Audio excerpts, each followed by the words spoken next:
So, good evening, everyone. Welcome to this Castle lecture this evening, where we're absolutely delighted to be joined by two guests, two of the leading voices in the cultural sphere in the North East. We have Sarah Munro and Alistair Hudson with us. So just a couple of words of welcome here. My name's Janet Stewart. Until August 2015, I was the director of the University's Centre for Visual Arts and Culture, which was established, some of you will know this already, was established in 2014 to bring together the really diverse but very interesting in their diversity research interests in visual culture across the university. I have a slightly different role at the moment within the institution, but I'm still a member of the steering committee of the centre and very much supporting our current interim director, Professor Ludmila Jordanova, who's sitting here tonight joining us this evening as well. So I want to welcome you here this evening on behalf of the Centre for Visual Arts and Culture, and also on behalf of our hosts this evening, University College here in the wonderful Castle, and really to welcome you to what promises to be an absolutely fascinating event. I'm going to say a little bit more in just a second or two about our two guest speakers this evening. First of all, just a couple of notes of thanks to the people who made this evening possible. So first to Mark Shaw, who's the organiser on behalf of Castle Lectures here, sitting beside Professor Jordanova. Secondly, Hazel Edwards, who's the university's Senior Engagement Manager for Arts and Humanities and does a sterling job in brokering partnerships with various cultural organisations across the North East and beyond. And third, and certainly not least, Hazel Donkin, who's sitting over here, who really has done all of the work to bring this evening's event together, and who's also the curator of our Contemporary Art in Focus series for the Centre for Visual Arts and Culture, bringing lots of and a variety of different artists to this building to work with the building itself, to work with the wonderful Norman Chapel. And I think you'll find on your seats an intimation of the current Artist in Residence programme and exhibition, which will be opening actually at the end of this week with a public opening on the 19th of February. Further information on your seats. So, to the format of this evening's talk. We're going to hear first of all from our two speakers. They'll both talk for about 20 minutes. Sarah is going to go first, followed by Alistair. Once they've had their say, it will be over to you to pose questions. We'll have a roving microphone moving around the room. I'll probably try to take a couple of sets of questions at once and then feed them back. And we'll be aiming to bring things to a close by 9 o'clock this evening, so I'll try and be relatively strict in terms of timings to allow us time for that discussion as well. At this stage, since I'm being strict, could I also ask anyone that might still have a mobile phone switched on to switch it off or turn it on to silent at this point? That would be wonderful.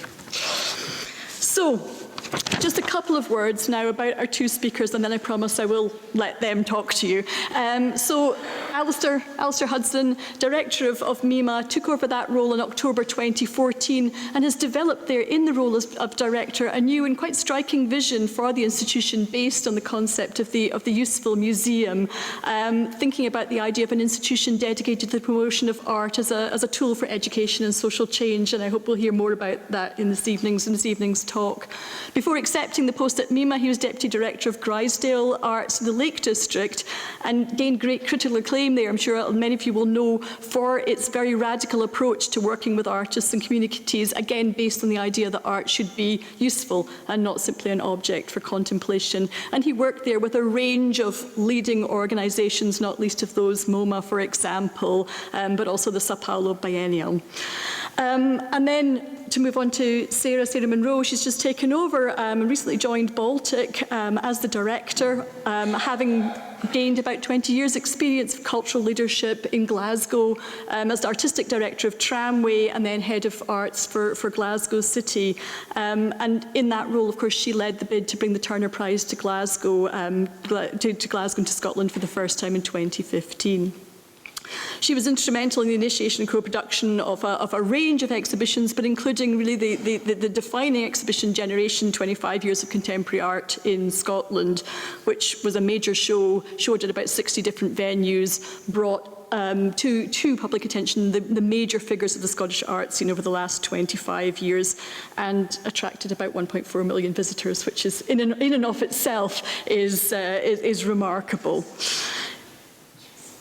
So we have two distinguished visitors, two distinguished guests, both of them with remarkable careers behind them, and we're really delighted that they're here and they're able to talk to us this evening about new visions for art. Alistair. Would you like to? Sarah, sorry. Thank you. I'm absolutely delighted. I've got that thing where I need the glasses to read, but then I can't see you, so I'll just take them on and off. I am really delighted to be here tonight to meet everybody. And although it's slightly daunting to give your kind of first overview in a castle, it's not necessarily a bad place to start. And I think one of the things that I'm really interested in about doing in this conversation, and actually Alistair and I have really begun working together really through the Turner Prize, when we were hosting and collaborating on the presentation of it in Glasgow, and Alistair was a judge. And actually, so we've just started to develop a kind of interest and looking at where we share ideas and build up a kind of an understanding. And it wasn't by design, but we have both ended up in the North East, and that's certainly something that I feel is a very exciting possibility for the visual arts and for the North East and for our institutions. So the first thing really, and how I wanted to approach today, was in the space of sort of 15 or so minutes. It's very hard to talk about an overview of new visions for art. It's not a small subject. So what I really wanted to do was to sort of treat tonight as a way of getting to know people, a way of you getting to understand who I am.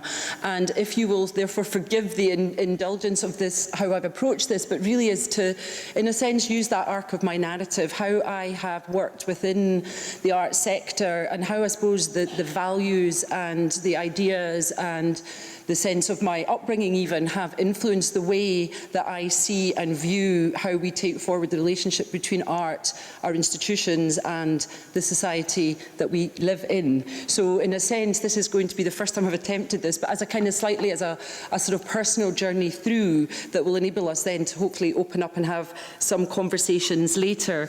We're certainly, I've been at Baltic for about 12 weeks now, so I'm not at the stage of being able to deliver a kind of organisational blueprint for how Baltic will be operating over the next 10 years, but there are certainly some of the ideas that I'm going to throw around tonight are the kinds of conversations that we've begun to have both within the organisation and with the partners and artists and the communities that we're beginning to look at. And certainly I'm not going to focus on the core of exhibition making. That's something that Baltic's incredibly good at, and that's in the narrative. But what I've sort of started to talk about is that sense of where I see my own practice coming from, which is as, in a sense, not as an academic, not as a critic, not even necessarily as a curator, but as somebody whose practice is imbued in collaborating with artists and audiences, with the public. It's the point of interaction between an artist and where they define the interest of their own practices and that point where it engages with artists. So I've been very much interested in, I suppose, over 20 years, is playing with the role of the institution within that. So that way of shaping and playing with the institution rather than one individual artist or another. It's about that broader framing, if you like. So I shall try and read or I'll go off-piste. Really, as we start talking about the purpose of art, of Baltic, of MIMA, of the North East, of our relationships to one another, to the world, to the artists, this is really obvious, but the important thing we have to do is start by saying we're in the world, we're of the world, and we look at and think about the role of our institutions in the sort of the right here and the right now, which is an obvious thing, but I think sometimes we forget about, it's absolutely about the role that our relationship has between our institution and the exact set of circumstances as they're kind of unfolding in front of us. So our starting point, or my starting point, is a simple assertion that the world is changing and that the art's role in and value to our society is changing. Therefore, our institutions must change too. The notion that art is separate to life is not enough. It's, to me, absolutely interconnected. I'm interested in Baltic's position as an international leader, not only in contemporary art in terms of the production, the making and the presentation, about talent development and access, but also concurrently in new transformational thinking and diversity. And those are the things, I suppose, that interest me deeply within the role that an institution can play. What what is that transformational thinking that can take place beyond an individual work. If we are to face the challenges ahead, our capacity for collaboration and co-production, be that knowledge, resources, products or services across our cultural, education, environmental, social, public and business spheres must be focused on shared needs, and I believe at this point also needs to be rapidly accelerated. So I'm beginning to look and explore this notion of what does that mean for Baltic? How do we play with Baltic as the museum, or arts institutions as the museum, as that kind of solid, trustworthy, knowledgeable idea, but also how do we focus on the other side, so the idea of Baltic more as a factory, as a site of production, as a kind of lightning rod, energizer, catalyst and questioner, that sort of producer of goods, services and ideas. And are these two things the same thing, or are they different, and can they create an energy when they buff up against each other? There is an international movement that is seeking to redress the imbalance of power in contemporary art, from exchange of assets within markets to more around the production and reflection of the assets of those communities that they are based within and embedded within.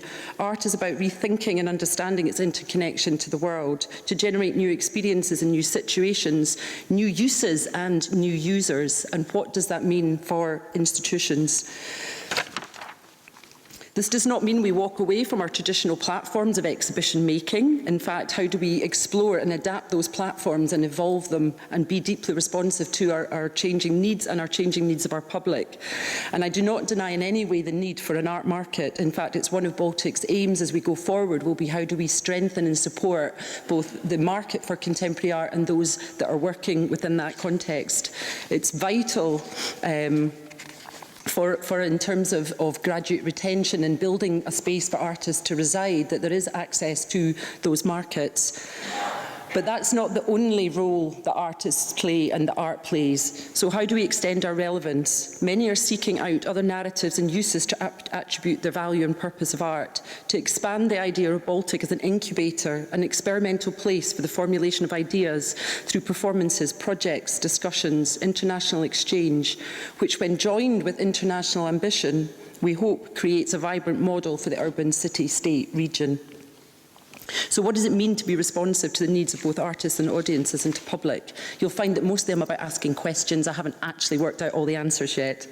But its coherent trajectory from Baltic as a venue-based organisation within its waterfront to development, to a movement that incorporates diverse art across various uses, that embeds the ethical and philosophical character of the venue's programme and approach into a wider sphere across those communities that it represents, and that can be local young people, the rural communities of Gateshead, our local artists, so whatever those communities are. Art needs a bigger purpose than simply content for marketing campaigns, bed nights or art market product, although these are all valid outcomes. Real, sustainable, long-term regeneration and reimagining comes from an investing in new conversations, new roles for art, investing in talent development and sustainable solution to collective global problems. But why now, and why is there a sense that we have to refocus our institutions? And very quickly, you'll know the answers to these, but I think it's important just to point them out very quickly.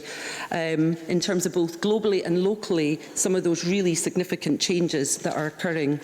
The pace of change globally is unprecedented. The planet's resources and people are under deep stress as geopolitical, environmental, economic, social and technological change develops at ever-increasing speeds and with ever unanticipated implications.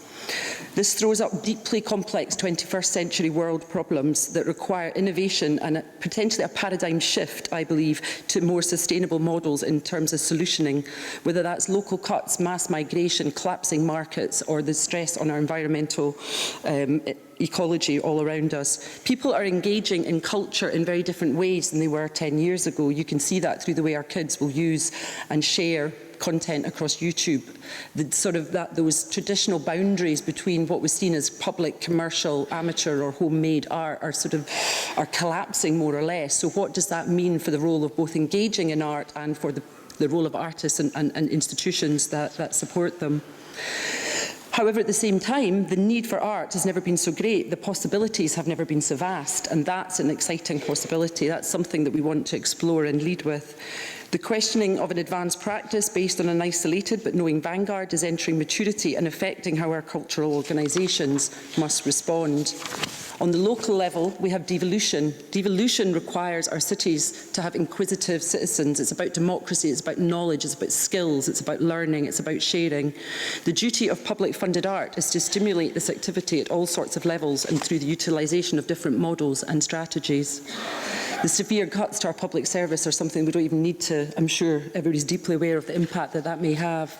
And culturally, we're seeing something that really concerns me, which is the reducing of art within our core curriculum, with increasing numbers of working class students and students from less substantial economic backgrounds making it into art school in the first place. And I certainly am not somebody that wants to reside over an art that's full for elite audiences or elite artists.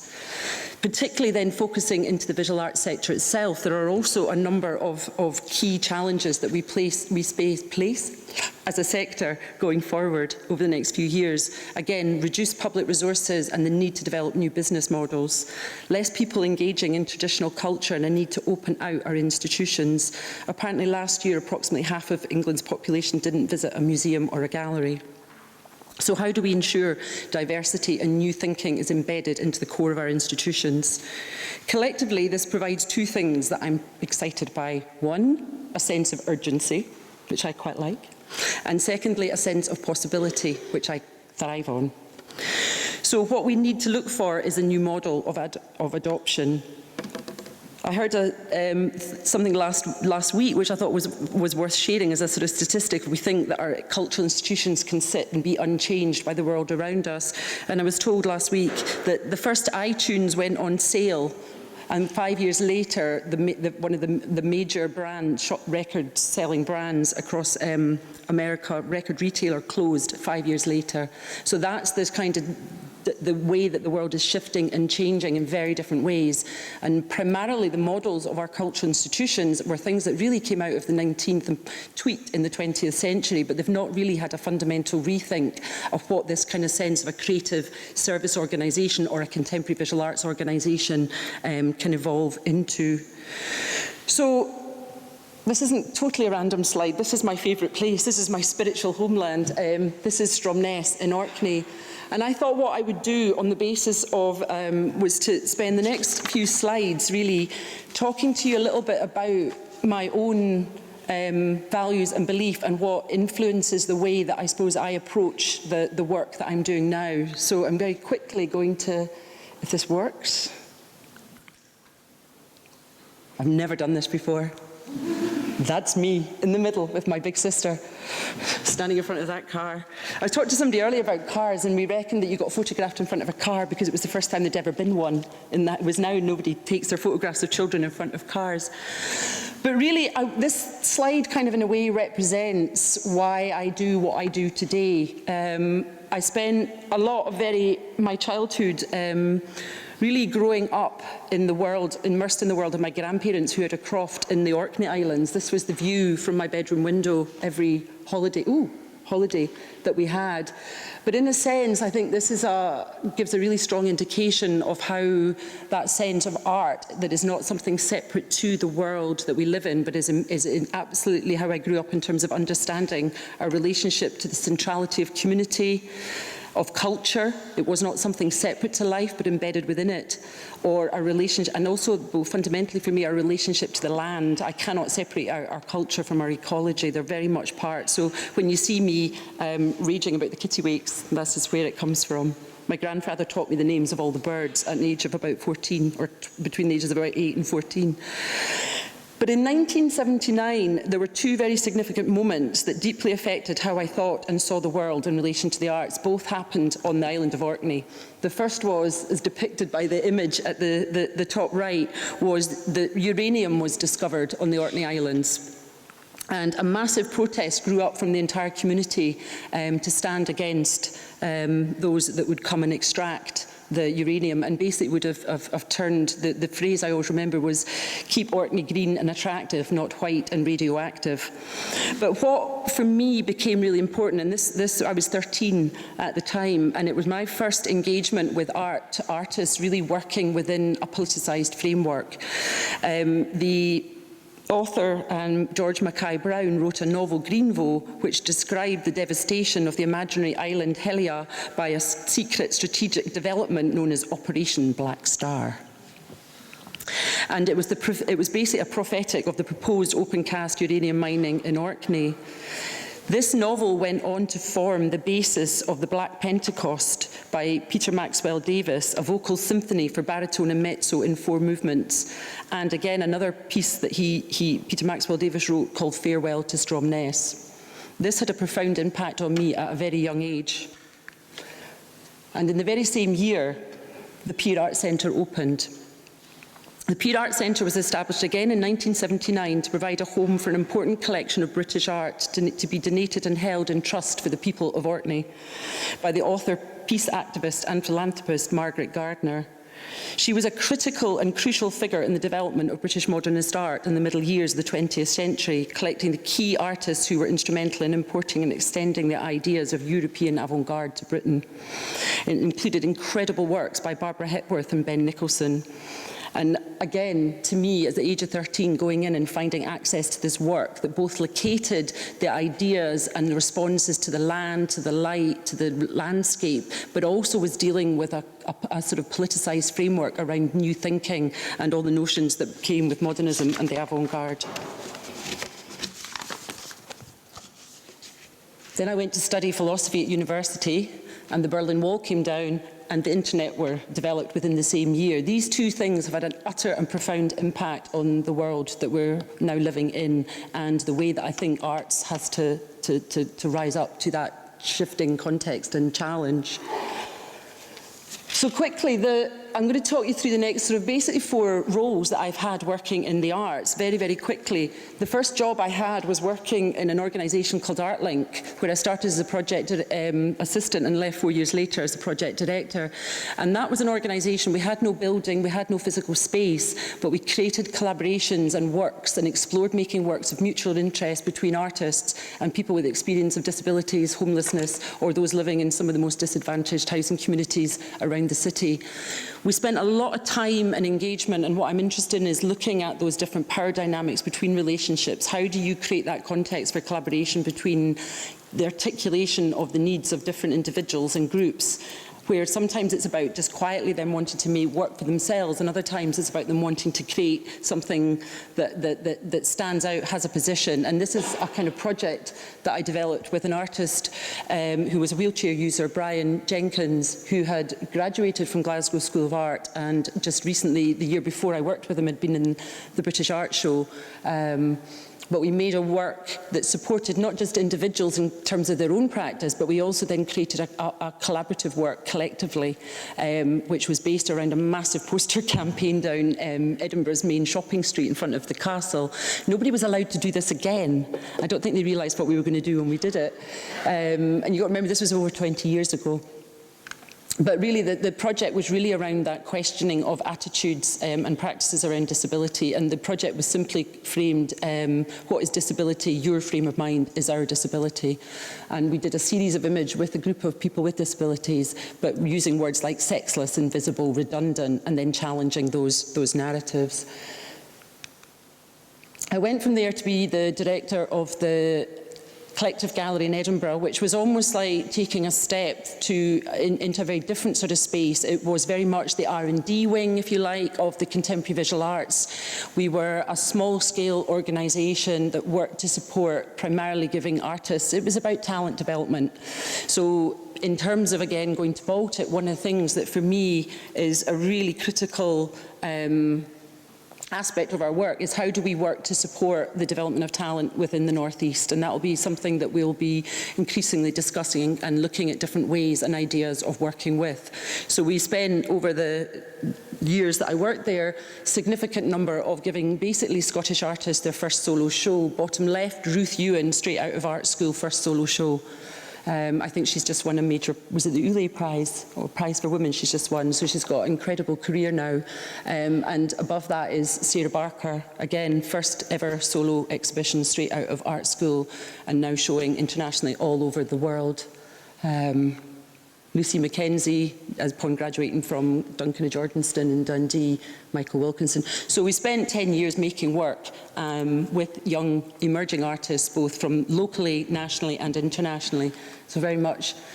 But quite quickly we realised, or I found, that a lot of our artists didn't want to create just something that was the object that people could come and look at, witness and place within the kind of clean white walls of our beautiful gallery space. And a lot of the artists that we were working with were extending their practice and their ideas and wanting to respond to in very, very different ways. So this is an example of, this was, you can see the rain, this was insane. But this was a commission that I did with a young Edinburgh artist at the time called Jenny Hogarth, and it was basically the reenactment of Scottish rebellion down the ski slope, which included our group of local scouts coming and acting within that mix. And again, working with giving, again, national artists a first foothold or step into Scotland as well. This was a really fantastic work that I did way back in 1999 with Mike Nelson, and the top and left image are the piece that he made to the memory of H.P. Lovecraft in 1999, which was then reproduced in a major show about sculpture at the Hayward Gallery. We made it on a budget of £500, and I won't tell you what the Hayward Gallery spent reproducing it. So although we need budgets are not everything, and this is still a work that people talk about, and Mike will reference today as being a very important work in development of his own practice. Again, we worked with, this was working with Wild Shockey. We invited him over to show with us, and although we did a solo exhibition in the gallery, we also, again, wanted to extend and take that work out into different contexts and different spaces. And so this was a presentation of this amazing work that he did called the Al-Aqsa Mosque, which we filmed, projected at night inside Tantallon Castle, which again was a site of often contention between English and Scottish. So again, just creating a different context for that work and creating those elements of surprise and experience. Then I started to find the gallery space slightly more frustrating, I suppose, and limiting. And I got frustrated, and I think like many things that we do, I think some of the best work that people do is born out of anger. And I'd had a little bit of a run-in with the then Scottish Arts Council about, you know, what are you doing for this audience, what are you doing for that audience, how do you break down? And people wanted to segregate our audience into little groups, and what were we doing for whom? And so I sat there one night, and I literally got a compass, and I stuck the compass into the gallery, and I drew a 1 mile radius around our gallery, and I said, that's our audience, that's what we interrogate. And we created a model called 1 Mile, which went on over a 3-year period, concurrent to our exhibition programme, but where we really started to push and explore the relationship between artists and different communities. So some of those artists, like Johanna Belling, we invited in to find her own community, and she ended up actually working with a group of musicians, and they made a film which ended up in Documenta. But we also worked with groups, very local groups, I wonder if I've got, no, where again, those individuals and communities themselves, we worked with a group of women that had experienced domestic violence, and we worked through with them and then enabled them to support and bring in an artist that they wanted to work with. So for me, this was quite an interesting experience between the institution pushing at different boundaries, but again, always through that model of testing things out, trying things, learning from them, reflecting on them, and moving things forward. But we created a really significant group of different projects which really kind of led to lots of different discussions and debates around the role of the work and what we were trying to achieve with it. This is, the top slides relate to a project we did with, she was Lally Chetwin then Spartacus. I think she's now Marvin Gaye Chatwin. But again, absolutely fascinating project where she came in and her community became a group of women that her starting point was the women who used the knitting machine in John Lewis. Well, that would never have come through a funding body to tell you to make that work.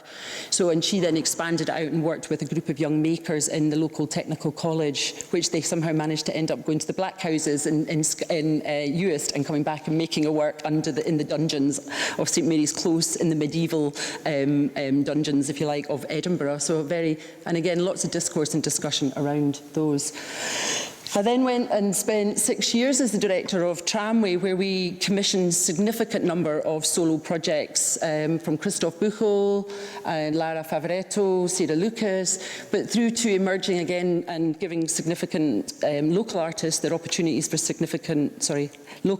significant opportunities to exhibit and push their own practice. That image top right there is Laura Aldridge's first solo show. We gave her 2 years' notice, and she spent the first year telling me she was panicking, and then the second year making the work. And a project we did out in Art Basel in Miami. But the other side of the practice that I was interested in with Tramway was very known and had a very strong reputation as an international art space amongst its peer and artistic community, but really it had not found a way really to engage with its very local context. It was in the most diverse part of Glasgow, which is therefore the most diverse part of Scotland, and that audience did not reflect the gallery and the institution. And this is an idea that we've started talking about at Baltic, is how does an institution start to reflect the place in which it is based? And that's something that we would like to set almost like I don't know if this is possible, but I'd like to set a thing that says in 10 years, Baltic will completely reflect the place in which it is located. It will reflect that range of different audience and socio-economic groups. And to do that, what does that mean? How do we expand and how do we play with that role? And obviously, what we did was with this project was called Albert Drive, and it was very much artist-led. We worked with 2 performance artists primarily at the start, Jessie Thorpe and Tash Gordon, looking at a way of taking and working with the artists that we work with internally within the institution, but taking them out onto the street and meeting people on their own terms, and that idea of locating the relevance for people in their own ways and in their own terms. And we did a series of different projects which ended up with debates, discussions, a seminar in which a lot of the local people engaged, but also performances. And so to me, this is really around that politics of representation.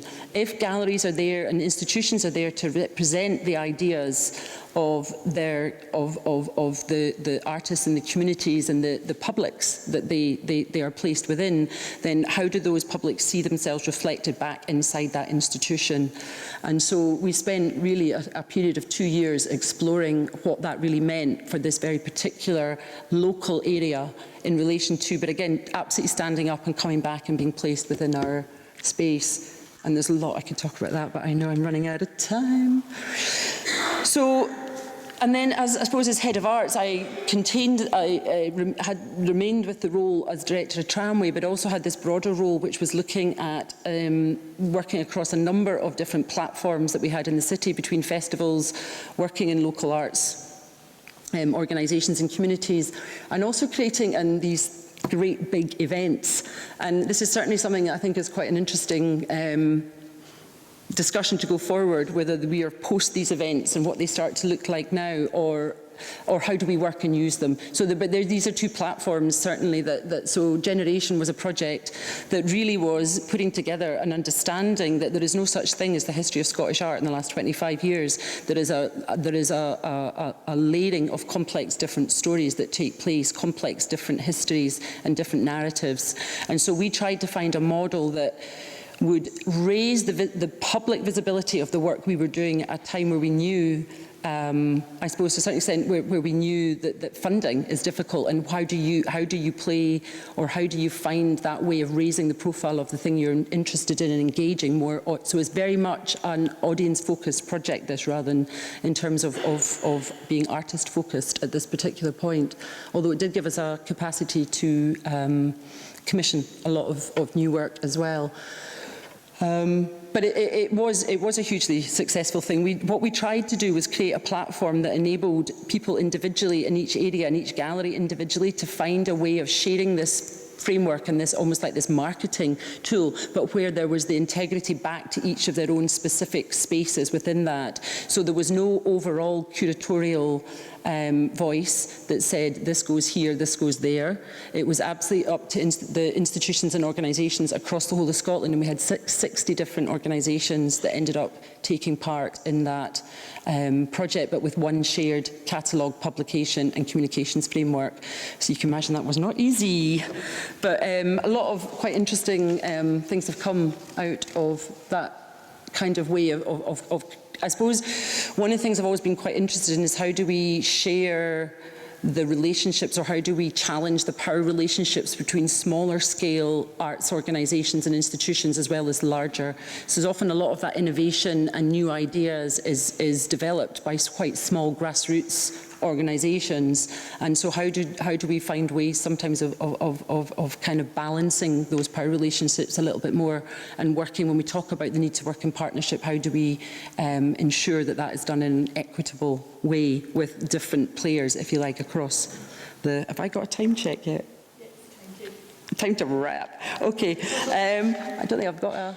So very quickly, I suppose, I was just very quickly going to say, this is so for me, Baltic arose out of the post-industrial regeneration discourse of the 80s and 90s. Baltic Phase 5, as I'm calling it, requires articulation at a time of unprecedented global uncertainty and fiscal austerity, but excitingly also at a time when the possibilities for art and its creation have never been so vast, so open and so vital.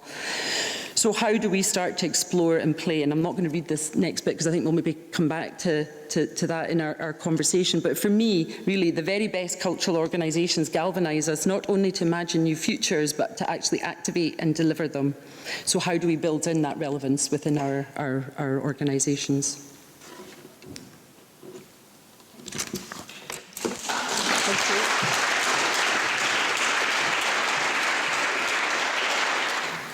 Hello, everybody. Thanks for having me. I was joking with Sarah in advance of this, the irony of two contemporary castle keepers having a discussion in a castle about reinventing the castle.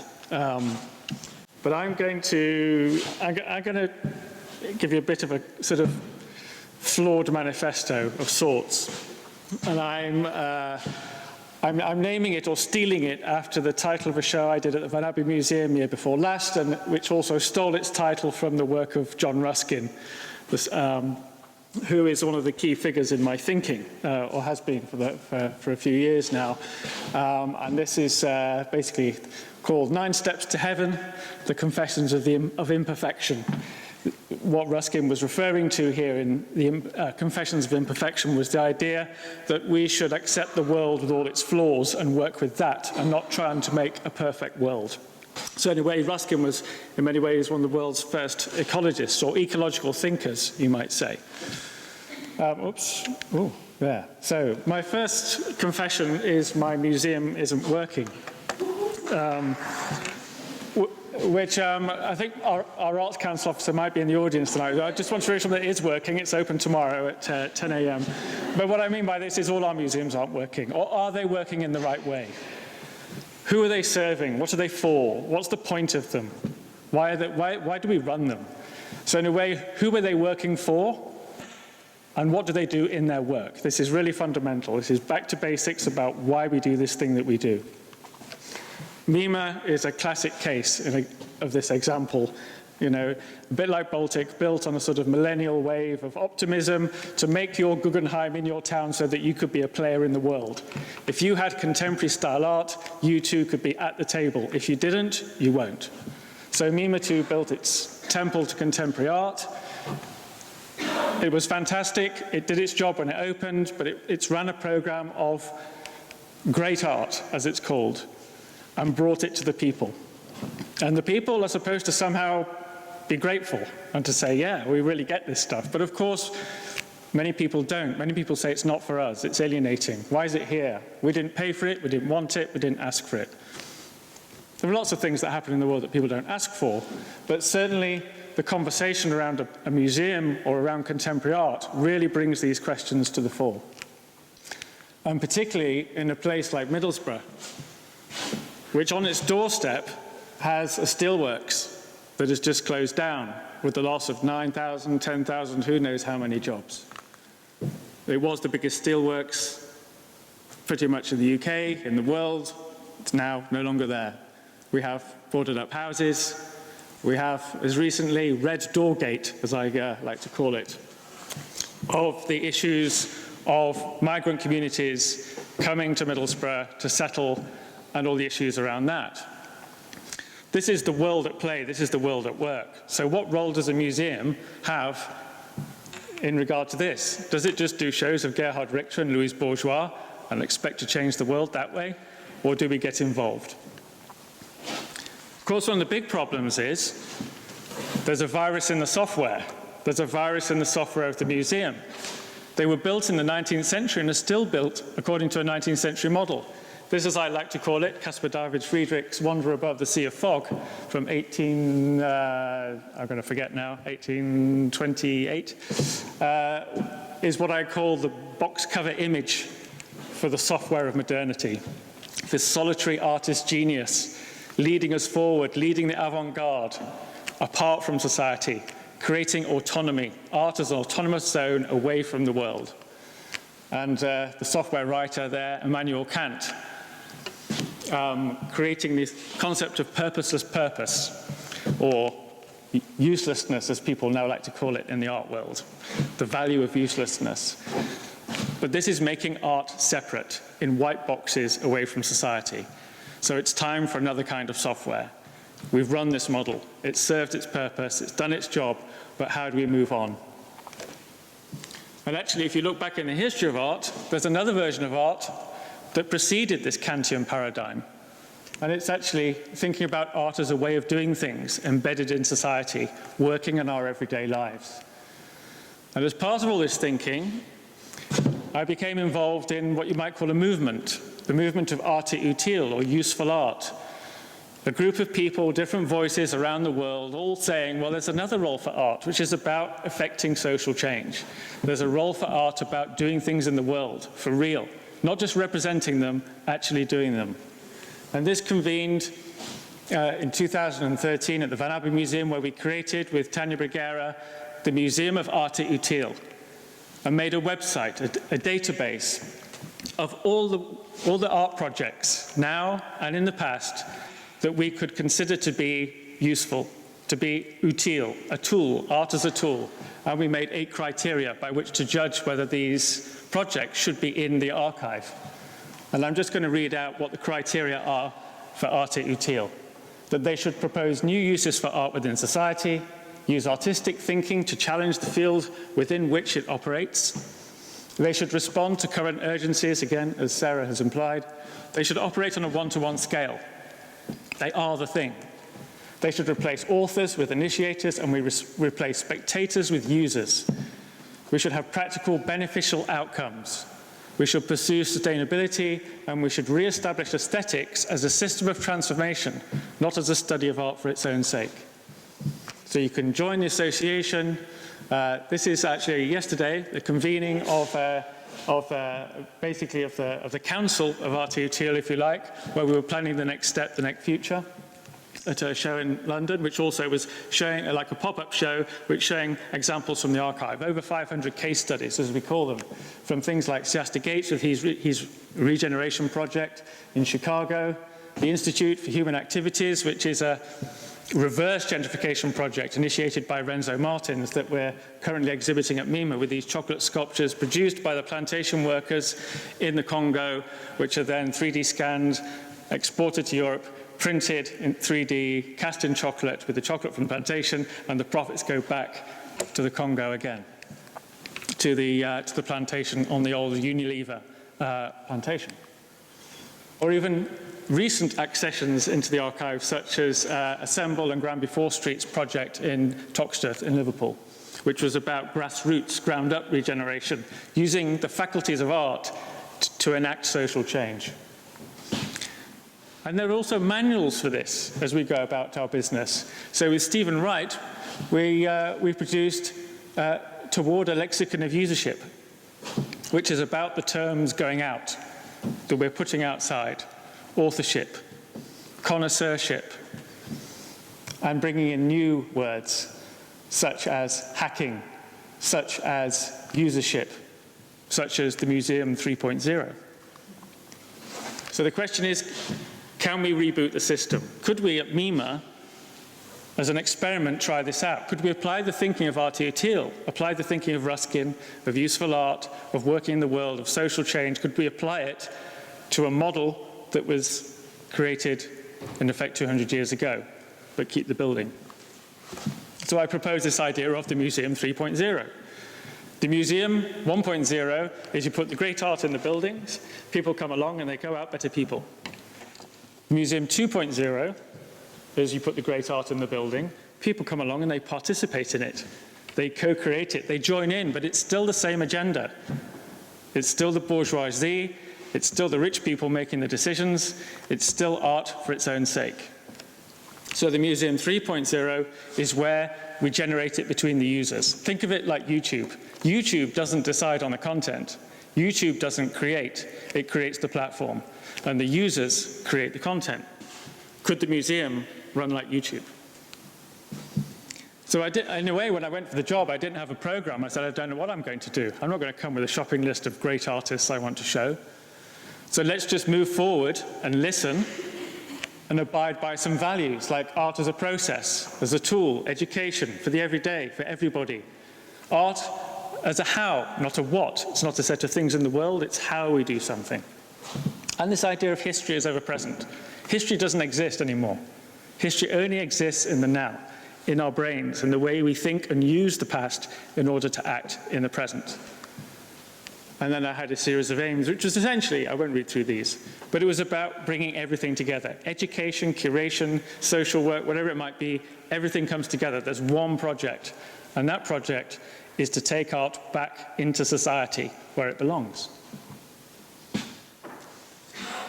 If everyone is an artist, as Joseph Beuys used to tell us, then we have to trust them. So in a way, the first show that we did at MIMA had to demonstrate this principle of usership. And as a sort of ironic take on this idea of working or being against internationalism or against the art world, we did a show called Localism, which finished on Sunday. And instead of us creating the show, we put a call out and we said, let's together, collectively, as users, make a history of art in Teesside about your history. How do you write your history about who you are, about your culture? So we gathered with groups and we did call-outs of the local paper. People brought works in. They made contributions from their own personal archives. And we assembled collectively and wrote the story of the history of art in Teesside, in the local, whatever that means. And here you can see some shots from the show, which is kind of a bonkers amalgamation, a warehouse, if you like, from historical artifacts to things from people's houses to films, a forum with live talks, presentations, discussions, our post-Alfred Barr history of modernism according to Teesside on the wall, a warehouse, if you like, Salon style of artists working, changing displays, constantly adapting the show. So people come along and go, hey, you missed out my uncle Arthur. He should be in the show, so let's put him in. Let's bring it in. Let's have it all in. Let's write the story collectively and then go forward with what we want to do. Use it as a tool to think through the future. Linthorpe Pottery, reimagined by old art, an old regeneration pottery project, created anew. This actually was this morning. I was in, so in a way, this is the studio of Stephen Willets, where I was with him this morning. And I was looking at some footage of a project he did in Middlesbrough in 1997 for the then Middlesbrough Art Gallery. And it was just curious that he said, really the project was to work in the world and to work with the migrant communities and the people around the gallery with the ambition to change the gallery from being a museum full of objects to a tool for social change. This was his project. So then we were looking at his old cine footage about how this was done, and this can then be brought into the longer story of localism as we go forward. Importantly in this, it's important to say about the other idea of art that we all know, we all understand this idea of creativity and making, and that we all learn through making. It's no good just going along as a spectator to look at art. You have to make it. in whatever way you can, and people do. But in a way, the art world maybe has forgotten this. So we can reintroduce this and start to demonstrate that as an institution. So here is new Linthorpe, made by young artists, restarting the same Linthorpe pottery, but using the same clay from the same seam in the ground, but making new wares. This is it in the Localism show with their studio, teaching people how to make anew and to learn to collectivize, to socialize, to discuss possibilities through the act of making. Also, history is useful. As I said, history is something that is in our heads now, and if we don't use it, it's wasted. So we can reenact the past. This is new Boosbeck Industries being launched in the Localism show with some of my colleagues and the artist Adam Clark, teaching young people and employed people how to make furniture, how to begin a new enterprise scheme. But this is not a new idea, this is an old idea. In the 1930s, the Pennyman family of Ormsby Hall in Middlesbrough set up a kind of communist commune in which they taught unemployed miners, when unemployment was 95%, how to make furniture with a teacher, Wilfred Franks, who trained at the Bauhaus. And they brought along, there's Wilfred Franks there on the left, and on the right, Michael Tippett was brought in to write an opera about Robin Hood with the miners, a sort of quasi-communist manifesto, a Trojan horse type model. And there is some of the furniture from the 1930s that we then featured in the show. So in a way, this is about recycling the past and using what we've got, using them, not trying to think of the new idea all the time, but just to continue to work and accept what we have, but to work with it creatively. The final slide, the final confession, if you like, is another quote stolen from a project I did with Liam Gillick when we were sort of redesigning the Home Office building in Westminster in 2000. And it says, when all relations are equal, this building will dissolve. And I guess that's what we mean, that if the museum works really well, if this model of usership, of applying art into ordinary life, comes to its ultimate conclusion, then maybe the museum will dissolve back into society. The whole of Teesside, the whole of our community will be the museum, will be the art project, and it will be embedded in our daily lives. That's the end. Thank you.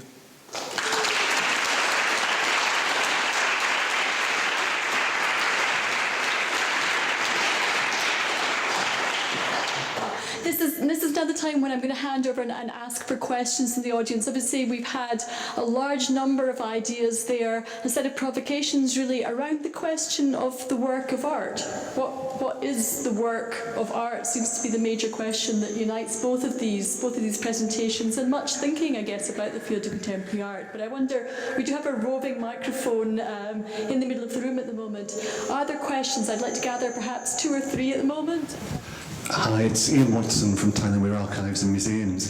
What was going through my head really was thinking about funding and going forward, and in both the models that we've heard. Do you think that we should be using public funding? And if it is public funding, should we sort of make it clear that that is public funding for the intrinsic value, or should we think of it being, drawing in these other sources that we've heard so much about, whether it's coming from wellbeing budgets, personalised budgets, whatever it might be? So how do we keep the public funding going, and how do we label that public funding? So one question about public funding. Are there any other pressing questions at the moment? Then I will let you think about them and hand over and just ask you perhaps to respond to that at the moment.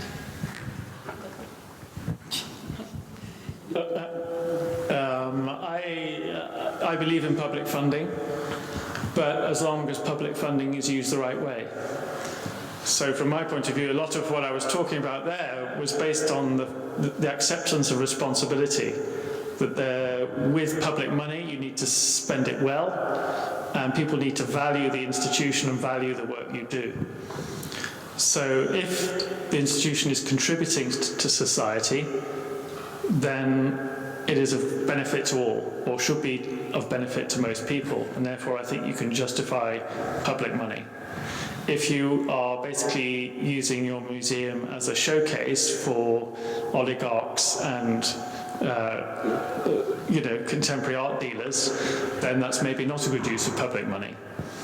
So really a lot of what I'm doing, I suppose, is based on the idea that particularly as art is edged out of our education system, we nonetheless have the responsibility as a society to educate ourselves in the creative processes, in art, in whatever that might mean. And that could be digital technologies, it could be gardening, it could be cooking, it could be learning to live together. You know, the artfulness of daily life is something that is getting squeezed out of, you know, the STEM curriculum. So in a way, I certainly see the museum, the gallery, the institution fulfilling the role of providing that creative education for all of us, including me and my children and everybody else who operate within our communities. I don't know if that answers your question or not. Yeah, I think I would reiterate a lot of what Alistair said. I do believe in the role of public funding. I think it's really important. I think particularly because and again, I suppose it's absolutely about how does the institution respond and what is the responsibility, and responsibility is a really big word that lies with public funding. But actually the complexities around dealing with private money can often end up where you're probably more in tune to the wills of the oligarch and the art world than not. So it is a very complicated thing, but I believe in public funding of arts institutions in the same way that I believe in our public services for our swimming pools, our libraries, I think it's part of the civic role. I think one of the issues is how we ensure that our institutions are fulfilling and understanding what that civic role is. And I think that's the bit that I'm interested in a sense, that rewiring of the institution to look at what those barriers are in one way or another around you know, the issues that both of us are bringing up. But I don't see it as being in opposition to, in any way, public funding.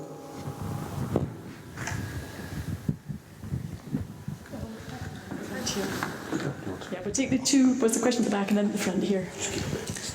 Hi, my name's Rebecca Louise Collins and I'm an independent artist, and I'm really interested in the way that you're talking about kind of getting communities involved and getting people involved who might not necessarily come to a cultural institution for one reason or another. And I think that some of the ideas that you've both expressed are very interesting in sort of rethinking the museum as an institution and how its role plays out in society. And I'm just wondering if you've got any kind of real practical strategies for how those ideas kind of might manifest themselves in the future, and sort of ways of working to sort of bring people into the museum who might not maybe have time in their sort of everyday lives to kind of commit to certain activity or mode of engagement that might be sort of put forward in your ideas. I don't know if you've got some examples of sort of practical modes of engaging people. I'll let you just think about that for a second or two. There's another question at the front here. We'll perhaps gather that as well.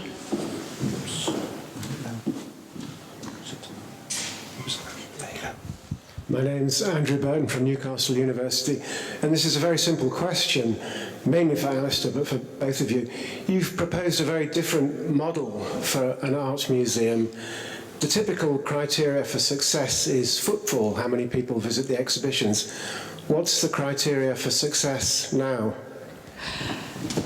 No, in terms of practical, I think a lot of this is about, for me, I right from the starting point of working way back years ago in Edinburgh with ArtLink was that sense of how do you locate relevance. And I think I've always kind of gone through and played around with that phrase of what makes something relevant. How do you find a relevance in either the artist you're working with or the ideas that they're working with or the context they're working in for different communities, different individuals, different publics. And there are many different ways and strategies. I don't think there's a simple answer to do that, but I think partly it's about, in a really, if I had to be very, it's about opening up a conversation.